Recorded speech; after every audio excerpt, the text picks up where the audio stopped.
welcome to the Shadow Realm.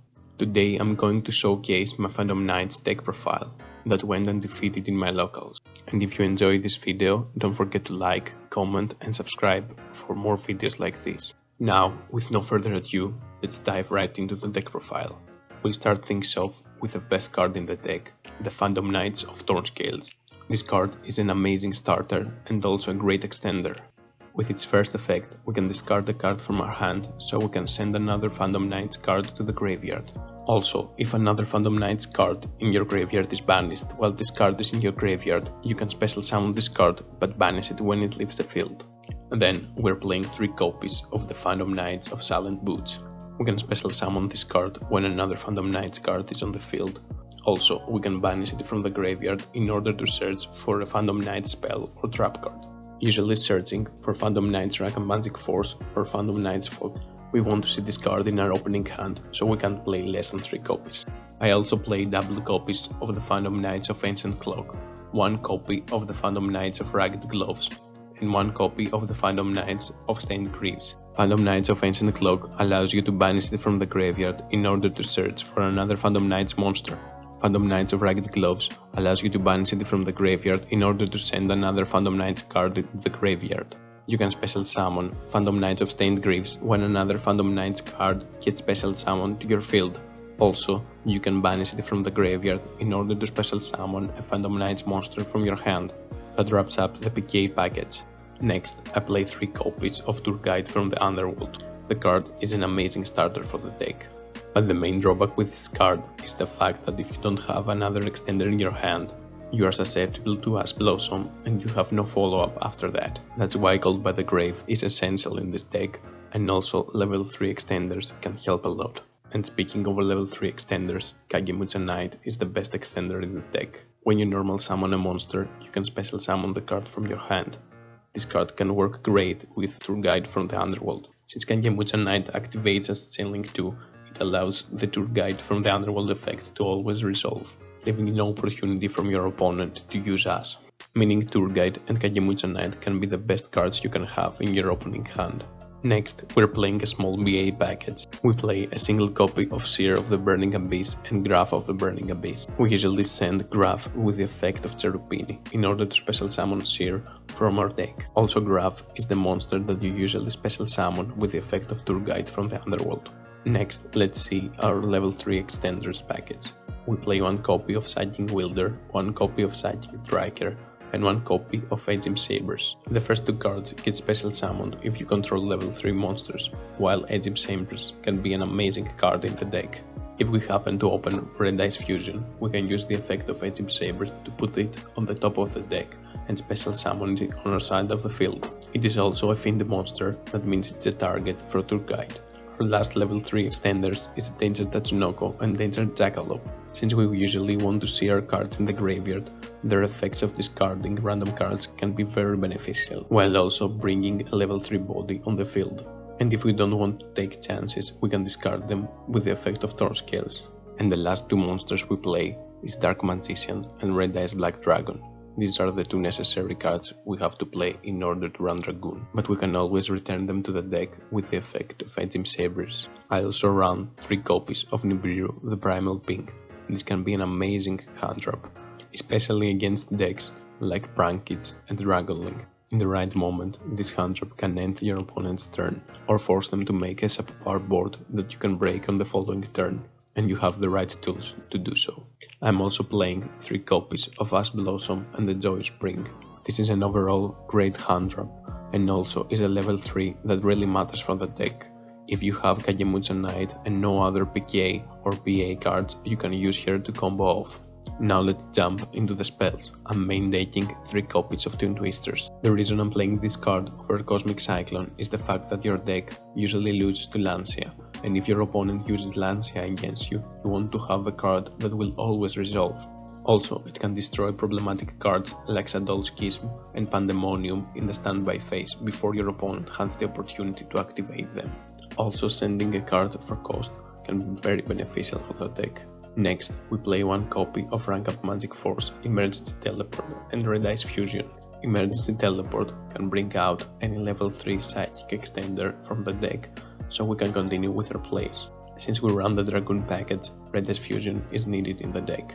Also, Rank Up Magic Force is a powerful spell that you can use on your opponent's turn in order to bring out powerful Xyz to disrupt your opponent's plays. We also play a single copy of Monster Reborn, Called by the Grave, and reinforcements of the army. Seeing Called by the Grave in your opening hand means that you have a very high chance to establish your boards uninterrupted. Monster Reborn is a powerful staple, while Rota can bring out any warrior from your deck. Now let's go to our trap lineup. Play 3 copies of Phantom Knight's Fogblade.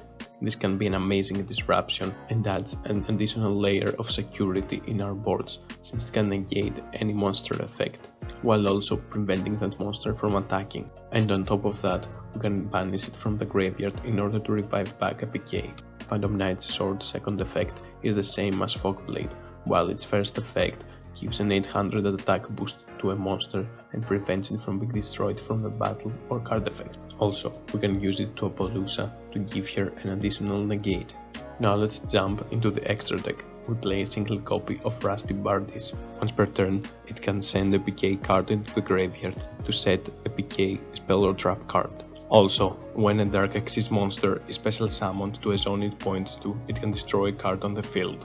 Next, we play a copy of Cherubini, Ebon Angel of the Burning Abyss. It can send any level 3 monster from the deck to the graveyard, and since it sends for cost, this effect always resolves, sending any piece that we need to the graveyard. We also play a single copy of Link Spider. This is here because if we get Nibiru, we can replace the token with Link Spider and then use an extender to go directly into Predaplant Verte Anaconda.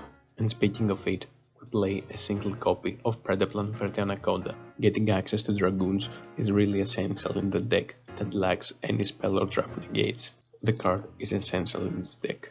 Then we play a single copy of Appaloosa, Bow of the Goddess. With the right amount of extenders, we can go into Appaloosa early in our combos and ensure that we're not going to get Nibiru. She also works really great with Phantom Knight's Sword. And the last link monster of the deck is Underworld Goddess of the Closed World.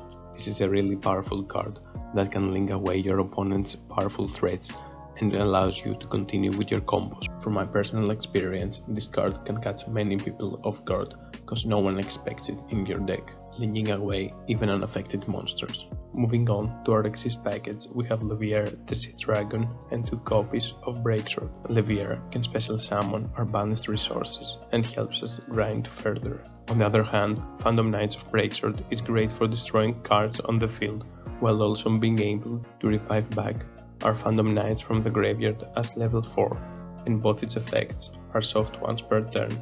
Moving on to our rank 4 Xyz monsters, we have Raider's Knight and Dark Rebellion Xyz Dragon. Raider's Knight has the ability to detach material in order to rank up or rank down into a Phantom Knights or Xyz monster, usually turning into Arc Rebellion in order to OTK our opponent, and if we don't, we can always go for Zeus. Now Dark Rebellion is essential for us in order to go into Dark Requiem Xyz Dragon by using the effect of Rank Up Magic Force. Moving on to our rank 5s of the deck, we have Arc Rebellion Xyz Dragon and Dark Requiem Xyz Dragon. Dark Requiem Xyz Dragon can negate and destroy monsters up to 3 times and not once per turn, nor once per chain. Then, if he destroyed the card, he can revive from the graveyard an Xyz monster, even the Dark Rebellion that it has as material.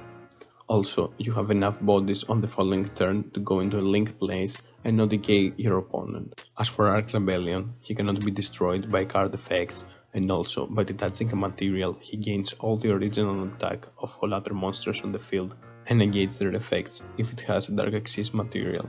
Moving on to the last Xyz monster, we have AA Zeus, the Sky Thunder. This card can be an absolute powerhouse, especially against control decks, wiping the entire field, and the last card of the extra deck is Red Eyes Dark Dragoon. I know that many people hate this card because of how splashable it is, but the Omni Negate is really helpful, especially against spells like Lightning Storm or even Limass. And of course, you can use its effect to burn your opponent and go for game.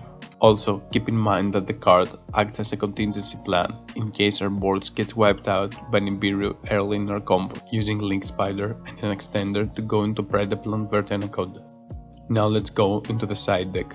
we play 3 copies of Droll and Logbird. This is a really high impact card, especially in this format, and I usually prefer to main deck it over Nibiru. It's really good against decks like Sadol Invoked, especially if they use the effect of Magical Meltdown, meaning that they will get the Alistair but they may not have access to Invocation. It is also really good against Dragon Link, especially if they want to open multiple copies of Quicklands.